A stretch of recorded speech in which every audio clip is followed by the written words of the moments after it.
Donc, merci à toi d'être là. Enfin, super, c'est top. J'avais hâte de faire ce live avec toi.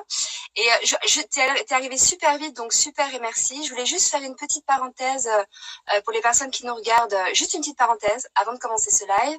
Par rapport à hier, merci à tous d'avoir joué le jeu pour le tirage de cartes. Donc ça, c'était vraiment chouette. Et je voulais vous dire que nous allons donc réitérer l'expérience parce que c'était top et que je n'ai pas pu répondre à tout le monde jusqu'à minuit, malheureusement, parce que du coup, ça demandait un peu de temps. Mais donc, nous allons refaire un tirage dès demain matin. Donc, tenez-vous prêts, ça sera fait un peu différemment et merci, ça va être chouette. Donc, ça, c'est la petite parenthèse fermée. Et donc, nous allons commencer ce live sur la communication animale et sur la télépathie avec les animaux. Je voulais donc faire ce live avec toi, Héloïse, pour que tu nous fasses part de tes connaissances et donc que l'on partage nos expériences sur la communication animale. On ne se connaît pas très très bien toutes les deux. En fait, on s'est beaucoup au téléphone parce que tu as fait la communication de notre chat, ma seule chat, qui était vraiment génial. Et tu es une amie à Steven depuis très longtemps dans une autre vie professionnelle. Et du coup, j'ai eu la chance de pouvoir te connaître à travers cette nouvelle expérience et surtout ton nouveau travail, en fait, un métier aussi. Et du coup, je voulais que tu nous parles de ce métier, de cette possibilité et donc qu'est-ce que la communication animale. Voilà, à toi de jouer. Alors oui, la communication animale, c'est un métier. Pour l'instant, c'est pas encore le mien. Je suis en évolution là-dessus et en développement justement, mais il y a des personnes qui en font leur métier à part entière. Moi, j'ai un métier à côté. Je suis consultante en hygiène en restaurant pour ceux qui veulent savoir. Je sais que souvent c'est une petite question, mais qu'est-ce que tu fais en vrai dans la vie? Donc voilà, au moins c'est dit. Et en fait, donc j'ai découvert la communication animale il y a presque un an. C'est Steven, donc ton frère, qui m'en avait parlé au tout début. Donc on s'est rencontrés effectivement dans une vie professionnelle antérieure. Et il me parlait de communication animale la première fois. Il me disait qu'il allait faire un stage pour découvrir ce que c'était, essayer de parler avec les animaux, de comprendre comment ils interagissent, comment on peut communiquer avec eux. Et moi au début je m'étais dit mais qu'est-ce que c'est que ce truc, comment c'est possible? Et bon voilà, enfin avec les croyances que j'avais à l'époque, je me suis dit c'est un truc de charlatan quoi pour essayer d'avoir les gens, voilà, et j'y croyais pas trop. Mais dans mon inconscient, ça m'intéressait beaucoup et j'ai laissé cette petite porte ouverte et je me suis dit franchement, si ça marche, ça serait vraiment top. Et à l'époque, je lisais un livre, j'en avais parlé à Steven d'ailleurs, où il y avait des personnes qui avaient des liens particuliers avec des animaux de lien, du coup, ils appelaient ça comme ça, et ils partageaient leur existence vraiment avec un animal avec qui ils coexistaient, et ils partageaient leurs pensées avec eux, et ils évoluaient ensemble, en fait. Et moi, je trouvais ça génial, j'adorais ce livre, et j'en avais parlé à Steven, et il me disait, mais la communication animale, c'est un petit peu ça. Donc, je m'étais dit, mais si ça marche, c'est vraiment génial. Et il y a à peu près un an, il m'a parlé d'un stage de communication animale qu'il allait refaire. Et Steven a toujours cette petite phrase qu'il dit souvent, que tu dois connaître, du coup, où c'est ne crois rien de ce que je te dis, expérimente par toi-même. Et c'est ce que j'ai fait du coup, et donc j'ai fait le stage de communication animale que je ne regrette absolument pas d'avoir fait. Et ça a été vraiment génial pour moi, autant le stage où il y avait une ambiance fantastique, on était un petit groupe de personnes, il y a eu une vraie cohésion qui s'est créée et on a rencontré des personnes magnifiques, on est toujours en contact avec elles d'ailleurs. Et une révélation aussi par rapport à la communication animale, puisque j'ai pu constater que ça fonctionnait vraiment et qu'on était capable, tous autant que nous sommes en fait, de communiquer avec les animaux. Puisque en fait, il faut savoir que on est tous capables donc de communiquer avec les animaux, comme je viens de dire. Et simplement, c'est quelque chose que on oublie en grandissant parce que la société nous conditionne à nous dire que c'est pas possible, que on ne peut pas communiquer avec eux, que c'est pas des êtres qui parlent, en tout cas pas notre langage à nous, et que du coup on ne le comprend pas.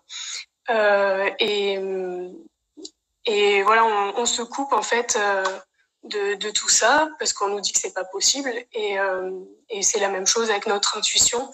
Souvent notre société fait on s'écoute plus, on n'écoute plus notre intuition, alors qu'il y a plein de choses, on ressent plein de choses, et on se coupe souvent de ça. Et c'est vrai que les animaux nous apportent beaucoup de choses par rapport à ça, et nous souvent on n'écoute pas en fait. On dit pourquoi il a ce comportement-là, il m'énerve, mon chien n'arrête pas d'aboyer, je comprends pas ce qu'il a, et on n'essaye pas de se poser la question pourquoi est-ce qu'il aboie, qu'est-ce qui se passe, peut-être qu'il a un message à me faire passer, peut-être qu'il faut que je change quelque chose aussi, et c'est là que la communication animale peut aider aussi. Oui, c'est-à-dire qu'en fait, les gens ont tendance à confondre, comme tu m'expliquais, ont tendance à confondre les comportementalistes et les gens qui communiquent directement avec les animaux. C'est deux choses différentes. Tu pourrais nous Oui, aussi, c'est vrai. Oui, c'est vrai que souvent quand je dis à des amis, j'ai fait de la communication animale, ils me disent ah c'est bien et tout. Et en fait, ils se représentent dans leur tête que je fais du comportementalisme animalier. Et pour eux, quand je leur explique ce que c'est la communication animale, parce que je me dis tiens, ça les intéresse, donc je vais un petit peu plus loin dans le sujet. Et donc quand je leur explique que c'est en fait la communication animale, c'est une connexion de conscience à conscience entre notre conscience et celle de l'animal. Et donc pour pouvoir faire ces communications animales, on est en état méditatif. Donc c'est pour ça qu'il y a une sorte de télépathie. Pour ceux qui n'ont jamais vu ce que c'était une communication animale, ça permet de se représenter justement comment on peut communiquer avec les animaux par ce biais-là. Donc tout se passe dans notre tête et on communique avec l'animal par la pensée. Et donc c'est vrai que souvent quand j'explique ça aux gens, ils se disent mais qu'est-ce qu'elle me raconte celle-là, elle dit n'importe quoi, c'est complètement fou. Et c'est vrai que souvent les représentations des personnes, c'est elle étudie le comportement des animaux et puis elle en déduit certaines choses. Mais en fait la communication animale c'est bien plus que ça, et c'est vraiment une connexion avec l'animal, avec sa conscience, et on peut avoir vraiment des discussions avec lui en méditation en fait, vraiment dans la tête, et oui, des discussions avec des questions-réponses comme je suis en train de faire avec toi en fait. Et oui, c'est ça. C'est-à-dire on n'est pas forcément en train d'étudier le comportement dans la matière, donc avec tout un tas de signes que renvoie l'animal directement quand tu l'as en face de toi. Tu te mets donc, pour expliquer, tu te mets vraiment en état méditatif, et il se crée cette espèce de connexion avec l'esprit en fait, l'âme. On parle de conscience, mais on pourrait donner tout un tas de mots, oui. Mais donc c'est l'âme. Par exemple, moi, mon chat, t'as fait une communication animale avec mon chat, et je te remercie parce que ça va conforter dans toutes dans tous les ressentis et les idées que je me faisais de nos communications à elle et moi en fait. Et je me suis et du coup on ne se connaissait pas toutes les deux, donc j'ai besoin de preuves moi dans la vie, et comme beaucoup de personnes. Et c'est vrai que tu m'as apporté des preuves, tu m'as servi les preuves sur un plateau où effectivement ce que moi j'avais perçu ou ce que j'avais ressenti, c'était avéré très très juste. Donc pour moi c'est la meilleure des preuves, hein. Et du coup faire cette communication animale, il s'agit vraiment donc dans un état méditatif, de communiquer avec l'âme de l'être en fait. Donc là on parle d'un animal, ça pourrait très bien être là je vais très très loin parce que c'est mon métier aussi, donc j'explique ce que je ressens moi personnellement. Après toi tu nous expliques effectivement la communication avec les animaux, mais ça pourrait être même une communication avec tout ce qui est végétal, les arbres, la nature, et puis la communication d'homme à homme, parce que ça se fait aussi très très bien aussi. Donc là, pour revenir sur la communication animale, quand tu communiques avec la conscience de l'animal, tu vas communiquer avec son être, son esprit, son essence, et tu parlais de message tout à l'heure, donc là on rentre vraiment dans quelque chose de très profond. Tu pourrais détailler ça, par exemple? Oui. Oui, oui, tout à fait. Donc en fait, pour la communication animale, on peut communiquer avec tous les animaux, que ce soit donc les animaux sauvages qui eux vont nous donner plus des messages sur la nature, l'environnement ou l'humanité en général. Par exemple, j'ai fait des communications avec des petites chenilles ou des coccinelles. J'ai pas encore eu l'occasion de faire avec des animaux plus gros, des animaux sauvages qu'on pourrait rencontrer dans la nature. C'est un peu plus compliqué. Mais voilà, et eux, ils nous donnent plutôt des messages sur l'environnement, sur le fait qu'il faut protéger. Moi, j'ai une chenille qui m'a dit qu'il fallait que je me connecte plus à la nature, que c'était un petit important pour moi, comparé à d'autres personnes qui avaient besoin de vivre en ville ou autre, par exemple.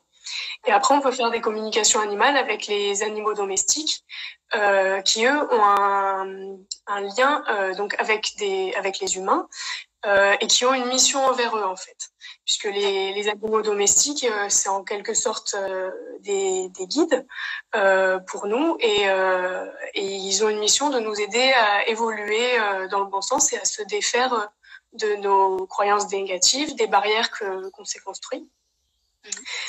Donc au niveau des croyances négatives, par exemple, c'est des choses qu'on se crée au fur et à mesure de notre évolution, en fonction de notre éducation, en fonction de nos expériences. Il y a différentes croyances négatives qu'on peut avoir. Les familles, c'est à peu près, on peut les dispatcher en 4 catégories où on a je ne suis pas assez bien, je ne mérite pas d'être aimée, je ne suis pas digne et je ne me sens pas protégée ou soutenue. Et en fait, on peut avoir plusieurs croyances négatives, et c'est mon cas, par exemple. Et par rapport à ces croyances négatives-là, nous, on va mettre en place des comportements d'évitement, en fait, pour se protéger de ça et pour ne pas être confronté à ces croyances négatives. On va mettre en quelque sorte des stratégies en place pour se protéger de ça. Donc, par exemple, si je prends l'exemple que j'ai cette croyance que je ne mérite pas d'être aimée, on peut avoir un comportement d'évitement qui va être soit de tout faire pour les autres pour avoir l'impression de mériter leur amour et qu'ils puissent pas faire autrement que nous aimer en retour vu tout ce qu'on fait pour eux, soit au contraire de vraiment faire le comportement opposé et de s'isoler du monde pour se protéger et se dire bon voilà, je mérite pas d'être aimé, donc personne ne m'aime et je m'isole du monde et je suis très solitaire. Et en fait, les animaux, donc dans leur mission, ils vont avoir des comportements qui vont faire que ça va nous faire comprendre ces stratégies d'évitement et pour changer nos croyances négatives en fait. C'est ça leur mission de vie, si on peut dire. Et c'est pour ça qu'ils sont avec nous. Donc les animaux ont différentes stratégies en fait pour nous faire comprendre ça. Par exemple, on peut avoir des comportements miroirs. Donc une personne qui est très très anxieuse, il peut avoir un animal, un chien qui va être très anxieux aussi, qui va être très craintif. Ou au contraire, des comportements complètement à l'inverse de la personne. Donc une personne qui va être très distante et renfermée sur elle-même, elle peut avoir un chien qui va être très sociable et qui va vouloir l'emmener à rencontrer des gens, aller vers les autres et tout ça. Et donc c'est ça qui fait que on change petit à petit nos comportements. Et ça, c'est si on comprend les messages de nos animaux et qu'on arrive à les écouter. Donc ça prend du temps. Il y a des personnes qui sont plus sensibles à ça, des animaux qui arrivent à faire passer leur message plus facilement que d'autres aussi. Ça dépend au moment de notre vie où on est, si on est capable de comprendre le message de cet animal à ce moment-là. Et après, donc la communication animale peut nous permettre d'avoir d'autres clés, d'autres façons de comprendre le message. Voilà, c'est ça, d'autres pistes pour comprendre le message que notre animal essaie de nous transmettre. Et si par exemple, donc au moment d'une communication animale, l'animal en question te transmet un message et que son humain ou l'homme en question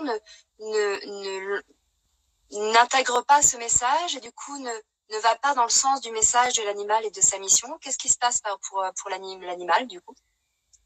Alors déjà, avant de faire une communication animale, il faut bien en discuter avec les humains de l'animal. Il y a des précautions à prendre pour être sûr que les personnes qui vivent avec l'animal sont prêtes à entendre son message déjà, à mettre en place les changements qu'il aurait à apporter. Et à mettre en place des changements aussi chez eux, dans leur comportement, dans leur manière de faire ou d'être. Parce que l'animal donc ne va pas demander que des changements par rapport à lui, à son bien-être, si par exemple il a envie de sortir plus souvent, ou d'être moins tenu en laisse, ou d'avoir des croquettes différentes parce que il les supporte pas.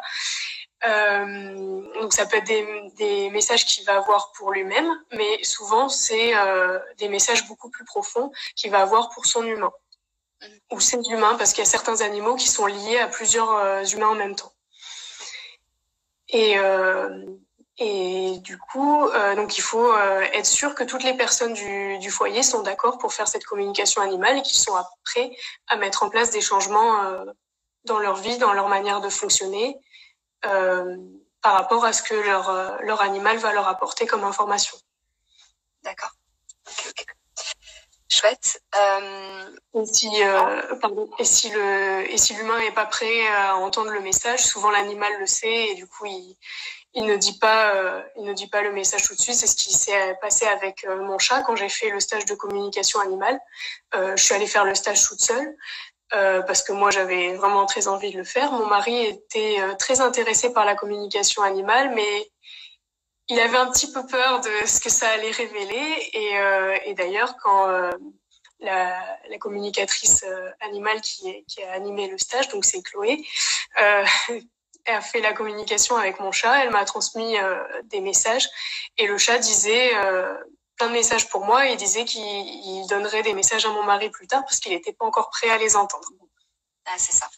En fait, tout vient à point qui sait attendre ou en fonction de notre évolution ou surtout en fonction de ce que l'on est prêt à faire ou pas. Donc oui, ça, et les animaux le savent même mieux que nous, donc ils savent quand il faut donner les infos et puis pas donner les informations tout de suite s'il y a besoin de faire le chemin calmement. Oui, c'est ça, d'accord. Il y a quelques questions là, donc on va peut-être y répondre. Donc, comment expliquer qu'un chat choisit sa maison? Bah, tu l'as dit par rapport à sa mission, hein, un chat. Donc là, en l'occurrence, c'est pour la question pour un chat.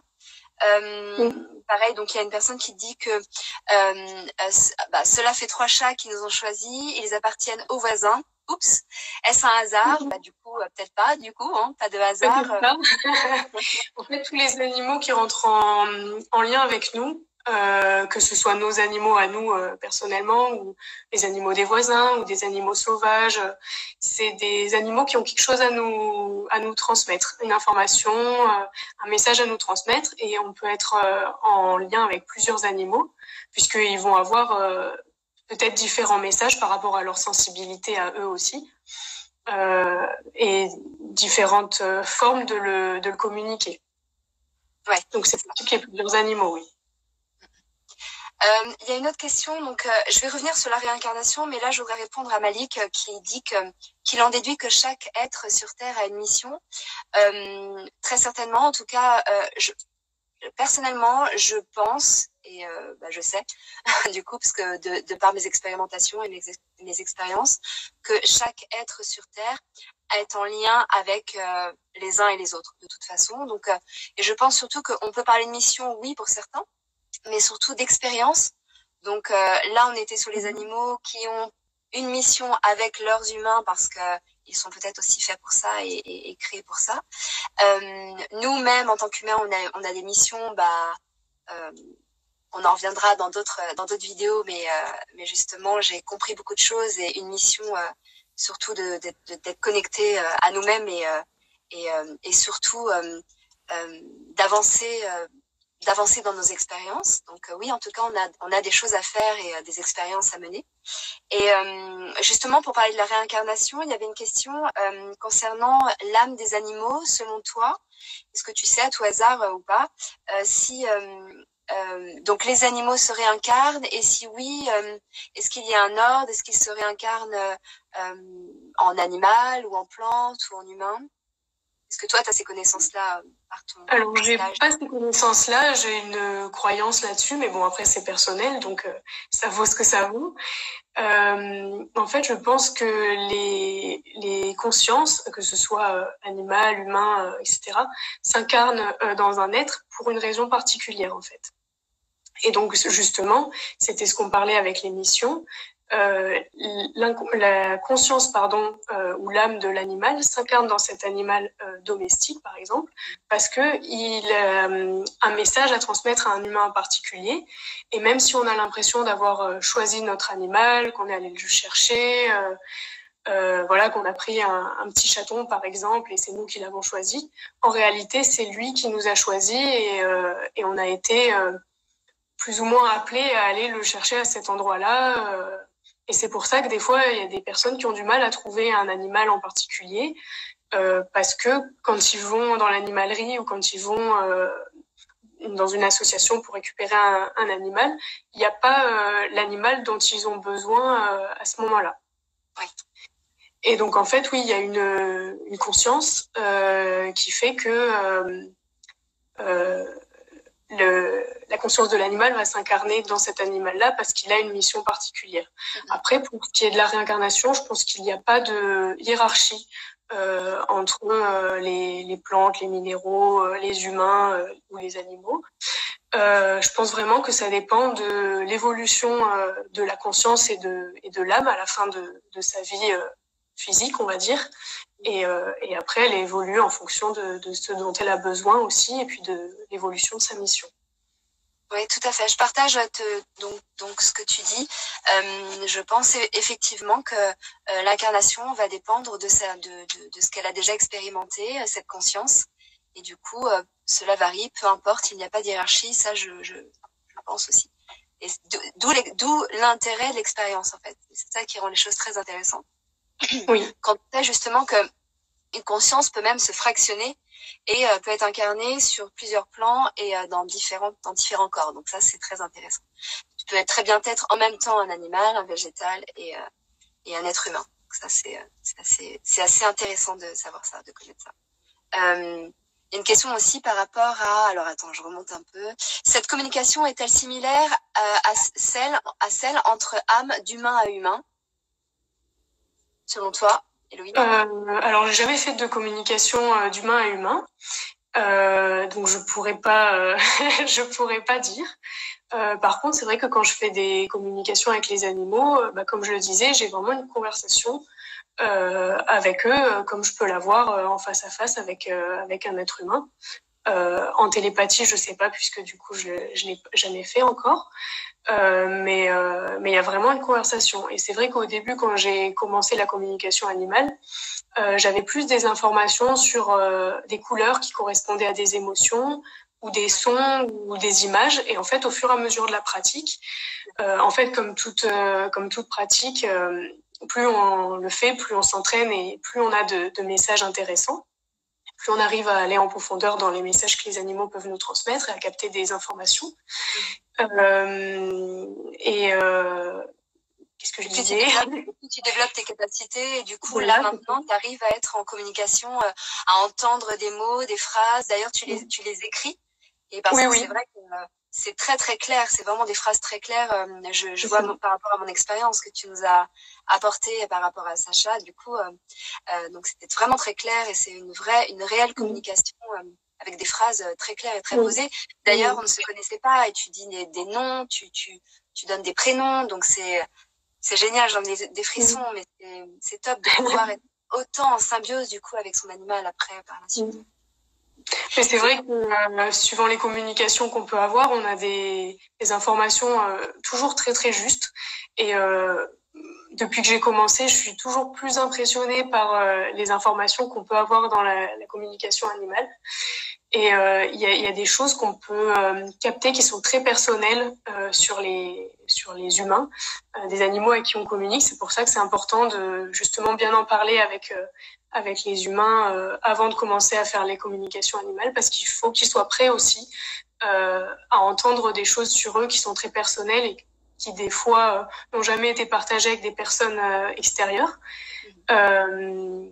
et que moi ou une autre communicatrice animale ou un communicateur d'ailleurs pourrait leur dire alors qu'on se connaît même pas. Et c'est vrai que ça peut être un peu déstabilisant aussi. Par exemple, une fois j'ai fait une communication avec un petit chien, un chihuahua, et il me parlait d'un bébé.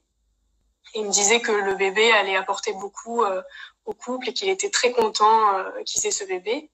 Et son humaine me dit mais comment ça, il t'a parlé d'un bébé Et en fait, elle venait d'apprendre 3 jours avant qu'elle était enceinte et c'était pas du tout prévu. Elle en avait parlé à 3 personnes très proches et elle était impressionnée, et moi aussi, parce que c'est vrai que cette personne-là, je la connaissais pas du tout, je ne l'avais jamais vue, et je lui parlais de ça alors qu'elle en avait parlé à personne et qu'elle venait juste d'apprendre sa grossesse. Et c'est vrai que c'était vraiment impressionnant comme information. C'est super, c'est très intéressant de pouvoir de te dire que les animaux qui partagent ta vie font partie intégrante de ta famille, de ta vie, et puis en plus sont des réels messagers, des réels guides, ce que tu disais pour oui. Toi, ta vie, ton évolution, ton développement. C'est vraiment génial. C'est pour ça que ça nous ouvre cette voie, cette possibilité de penser autrement aussi et de vraiment accorder une place toute particulière aux êtres qui nous entourent et notamment les animaux. Donc ça, c'est vraiment chouette. J'ai une question d'une personne qui... Pardon, excuse-moi, vas-y. Souvent, on entend des gens qui disent « Oh, j'ai l'impression que mon chien comprend tout ce que je lui dis », mais c'est pas une impression en fait, c'est quelque chose de réel, ou quelqu'un qui va dire « Oh, je suis vraiment connecté avec ce cheval, je me sens bien avec lui ». Et c'est des liens qui existent vraiment en fait. Et les animaux comprennent tout ce qu'on leur dit, et bien plus que ça, puisqu'ils ont accès à une partie de notre inconscient. Et ils ont même accès à des choses qu'on a vécues ou qu'on a fait avant qu'ils soient dans notre foyer. Donc des fois, j'ai des retours de communication où les personnes me disent « Mais ça, mon chat, je l'avais pas encore quand il s'est passé ça. » Ou des fois, quand il y a des messages sur leur enfance ou quoi, ils disaient « Mais cet animal-là, je l'avais pas. » Et en fait, les animaux le savent, ils sont connectés aussi à notre conscient, et ils sont au courant de plein de choses sur nous. C'est ça qui est extrêmement intéressant, et souvent l'homme se met un petit peu au-dessus des animaux parce qu'on a la pensée, mais la réflexion, mais au final les animaux, c'est ce qu'on en parlait d'ailleurs avec Cécile dans un dernier live, les animaux sont vraiment connectés à parfois même des parties de nous dont on n'a pas du tout conscience. Oui. Et ça, c'est vraiment génial. Et ils vivent avec leur cœur et leur intuition, et nous c'est quelque chose qu'on a oublié parce qu'on essaie de s'en détacher justement. On est vraiment dans le mental, oui. C'est ça. Il y a une question donc d'une personne qui dit « On doit déménager, je suis inquiète pour mon chat et le changement que je vais lui imposer car lui, il n'a pas choisi de quitter son territoire. Comment l'accompagner au mieux ?» Alors justement, la communication animale, ça peut être une très très bonne façon de l'accompagner, oui. Puisque le fait de faire une communication animale, il y a différents buts, différents objectifs de faire une communication animale.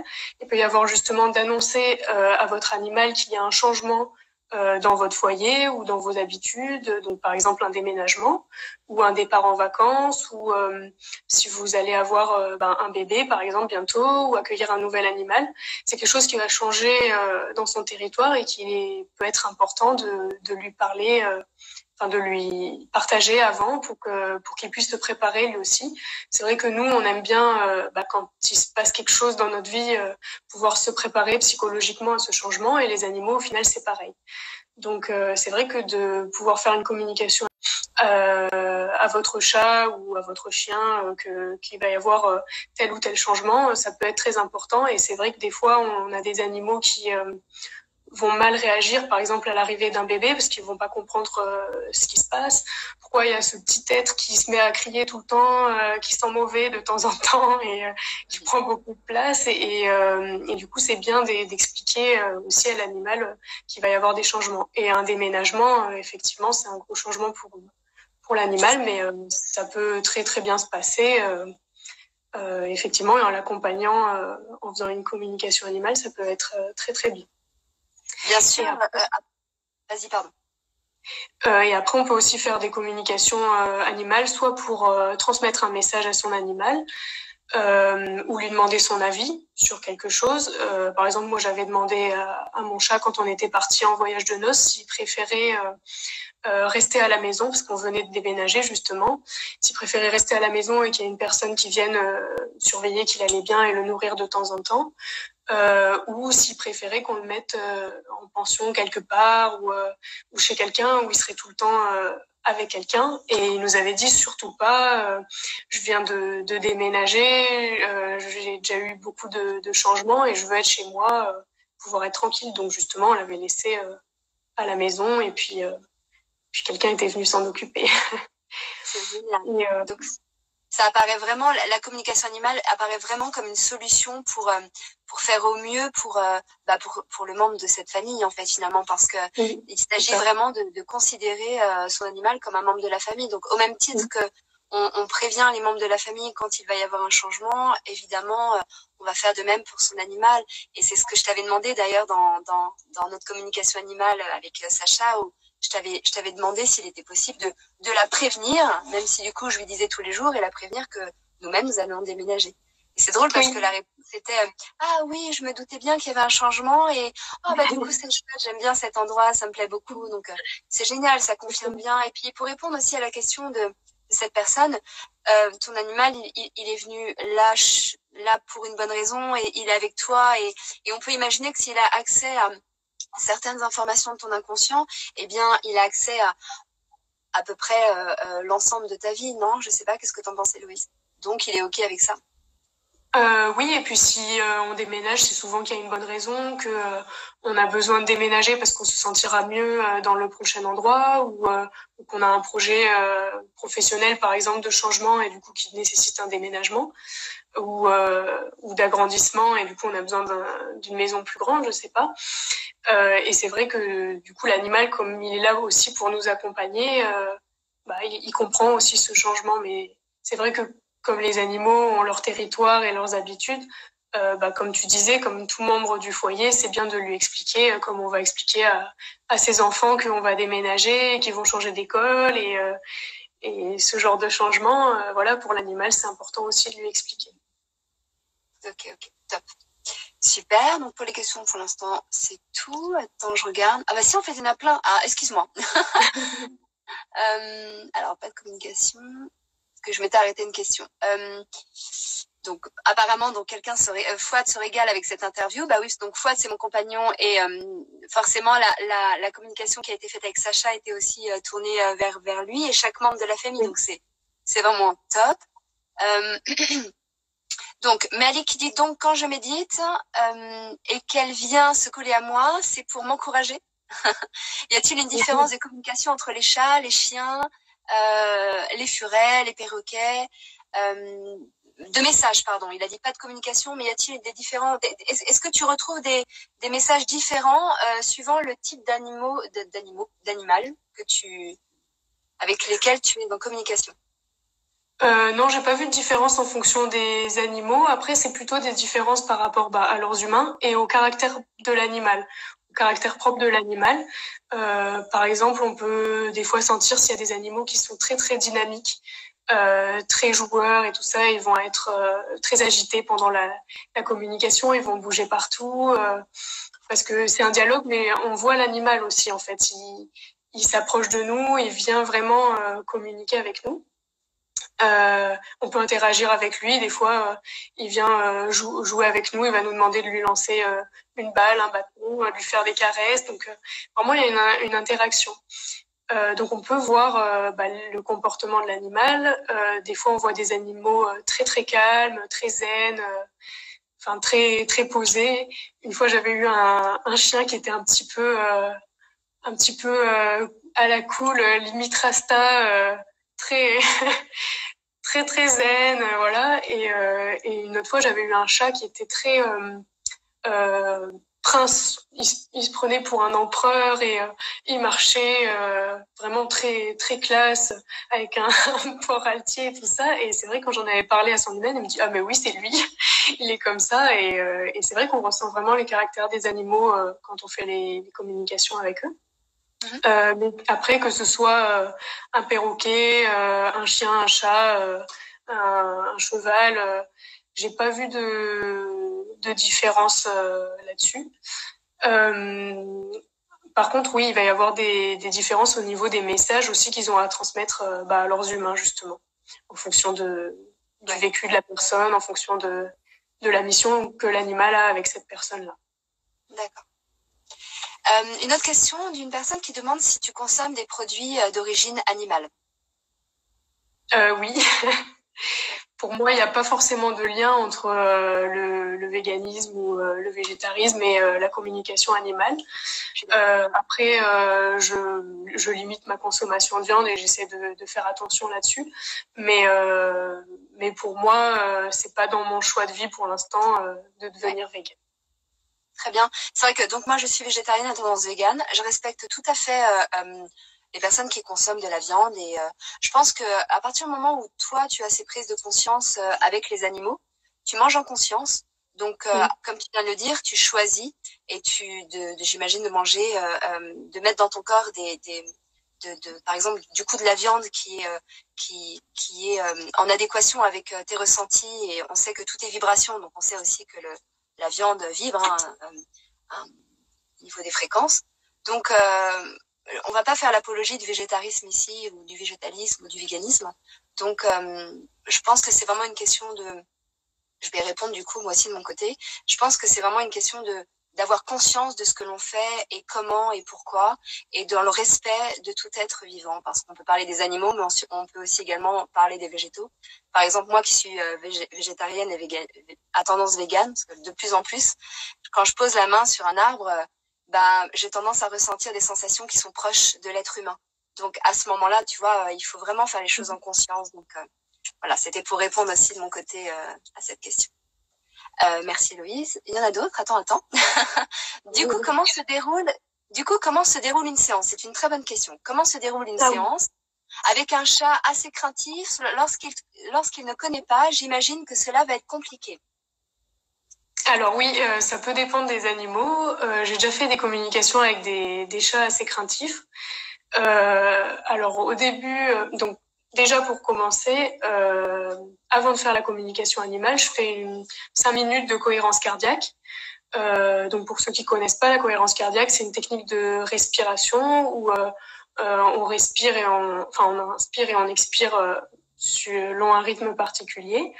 Et ça permet de recaler en fait les battements du cœur avec la respiration et de calmer justement cette respiration là et de se mettre dans un état méditatif. Et ensuite donc il y a une petite préparation à faire pour accueillir l'animal, calmer son mental et le mettre de côté aussi puisque quand on est en communication animale, il faut prendre les messages que l'animal nous transmet sans les juger avec son mental parce que sinon ça devient très compliqué parce qu'on va interpréter des choses et pas seulement prendre le message tel qu'il est. Et donc du coup on se prépare et après on peut accueillir l'animal. Donc soit l'animal est déjà là, des fois j'ai eu des animaux avant que j'ai eu le temps de finir ma préparation qui étaient déjà en train de venir me voir et de me sauter dessus pour commencer la com animale. Il y en a d'autres, je les vois arriver tranquillement une fois que je suis prête. Ils viennent vers moi et puis on commence la communication animale.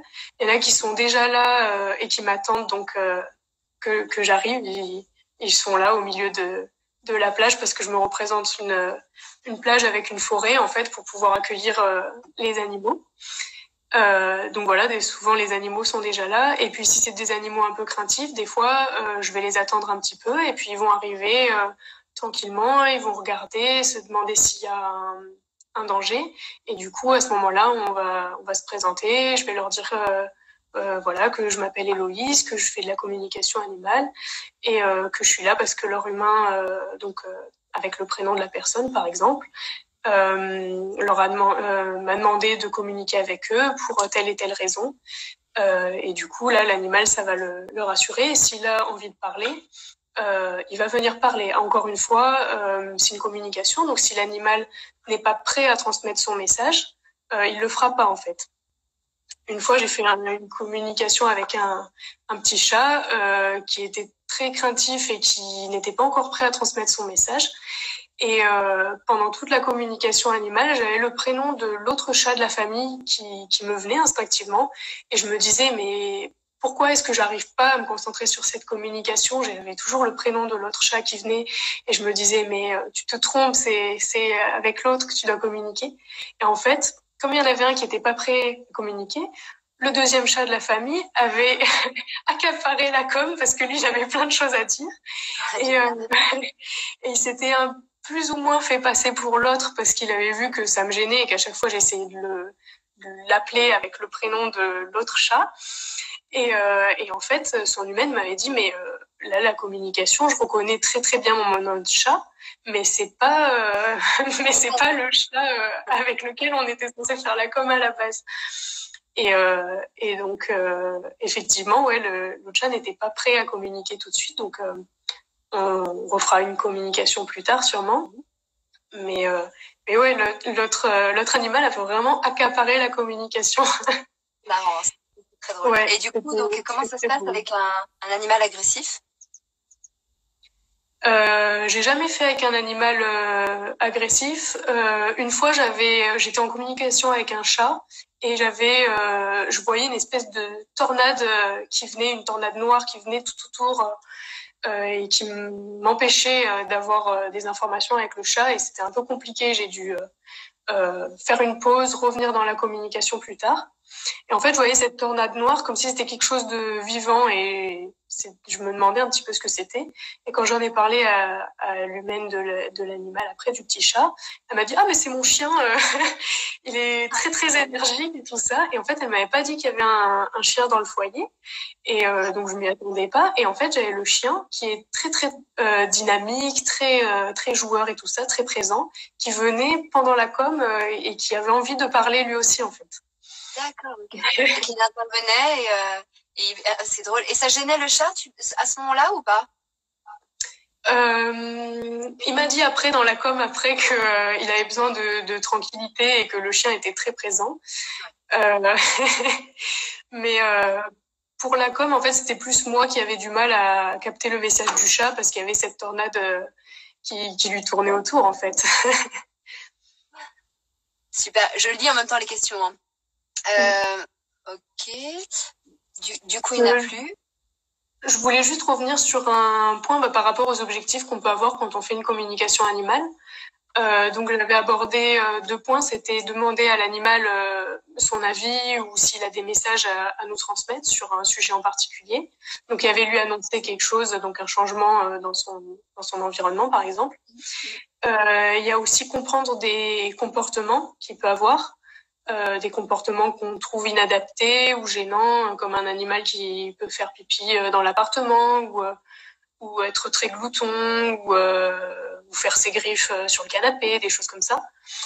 Ça, on peut essayer de comprendre pourquoi ils font ça, parce que souvent, les animaux, quand ils ont des comportements qu'on considère inadaptés, c'est pour nous faire passer des messages. Parce qu'ils ont déjà essayé de le faire par plusieurs biais différents et nous on n'a pas compris forcément ces messages, donc ils essayent de monter un petit peu en puissance dans le message qu'ils vont transmettre pour qu'on les comprenne enfin et qu'on s'occupe d'eux.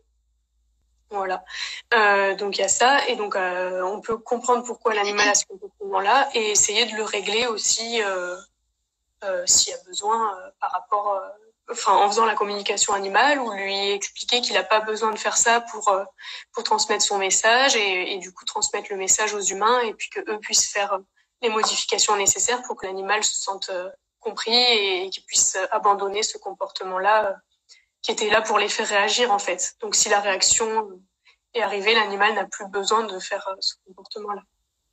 Tout à fait.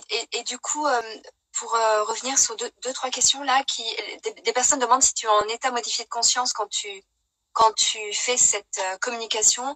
Oui, bien entendu que tu es dans un état modifié de conscience, tu es en état méditatif, mais en état modifié de conscience, tu es en état hypnotique en fait, ce qu'on appelle un état hypnotique. Et après, tu mets au point un protocole qui te permet d'accéder à cette télépathie entre consciences en fait, conscience animale et tienne. Oui. On me demande si tu peux faire donc les communications à distance. Bah du coup oui, parce que Oui. toi et moi on a fait la communication à distance, absolument. Oui, Tu n'es bien pas sûr. obligé d'avoir l'animal avec toi physiquement parlant.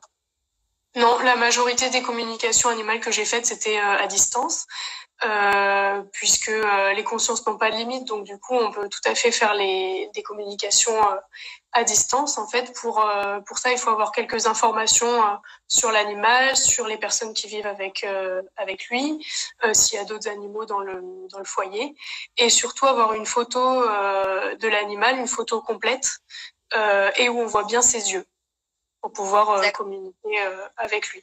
Mais oui, effectivement, on peut tout à fait faire les communications à distance. Et d'ailleurs, je me suis rendu compte que c'était plus facile de les faire à partir d'une photo parce que l'animal est statique et du coup, on arrive plus facilement à se représenter l'animal que quand il se balade autour de nous et que du coup, on n'a pas la même représentation de lui-même. Je comprends.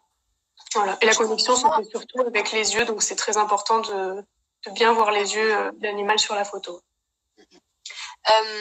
Est-ce que tu as déjà communiqué, et ça c'est une question qui m'intéresse beaucoup moi aussi parce que je voulais après te demander 2-3 choses en privé. As-tu déjà communiqué avec un animal défunt? Oui, mais c'était plus un accompagnement en fait parce que le petit lapin venait de décéder et du coup c'était plus une petite bulle d'amour en fait qu'on avait fait autour de lui avec d'autres personnes qui avaient fait le stage avec moi pour l'accompagner au mieux et puis lui dire que tout allait bien, le rassurer et qu'il puisse aller vers la suite de son évolution. Mais j'ai pas encore fait de communication avec un animal défunt. On m'avait proposé d'en faire une et c'était une phase de ma vie où j'étais pas trop bien pour le faire, donc j'avais pas pu le faire à ce moment-là, mais oui, faudra que je réessaye de le faire. Et par contre, c'est tout à fait possible de faire avec un animal défunt. Les messages sont un petit peu différents et la façon dont on le capte sont un petit peu différents aussi. C'est un peu moins clair. Mais ça marche aussi très bien. Par exemple, je sais, et je vais vous donner les infos après derrière, je sais que un chat, quand il décède, sa conscience reste il n'y a pas de limite de temps en fait, donc la conscience et surtout son âme restent près du corps et près en général des humains.